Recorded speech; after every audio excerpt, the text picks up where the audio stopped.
readers. But that was a great day. That was 3 kids in the emergency room.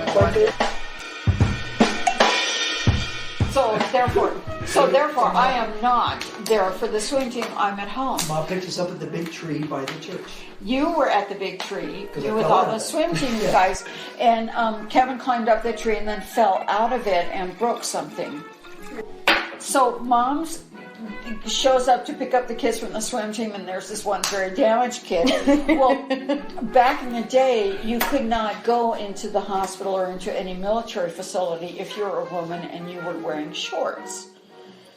And so she picked him up, and then she drove over to a friend's house who lived near the base, Mrs. Braniff, and borrowed a skirt from one of Mrs. Braniff's daughters because my mother was so teeny, no Mrs. Braniff's skirt was going to fit her. So then drove back to the emergency room, took Kevin in, he got his arm fixed and all that, and then in the meantime, somebody else hurt an ankle or something. Waiting by the tree. Somebody fell on the tree and sprained an ankle. Waiting for Mom to bring me back. Yeah, waiting for Mom. So then Mom takes that kid back, and she's still got the skirt, she's good. She takes the kid back, and she's in the emergency room, and that kid gets patched up, and so she brings so now she's in this giant station wagon, bringing the kids back, stops at Mrs. Braniff's house, gives the daughter back the skirt, says thank you very much, goes home. Meanwhile, I have chewed up my fingers in a blender. It's too long to explain. It's not. No, it's not. Wow. No, I believe I was told the story went. You know how when with an oscillating fan and you put your finger in the center of it and it stops? Well, I turned on the blender and wanted to see if it did the same thing. It turns out it doesn't. And so, but you know how if you're a mom, you don't know this, but if you're a mom,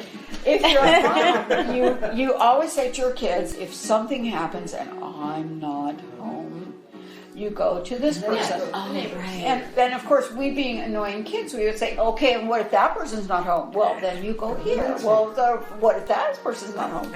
Okay, needless to say, none of these people on the entire list were home. But I, with my bleeding hand, went to all of these houses. We get home. There was a trail of blood from door to door to door.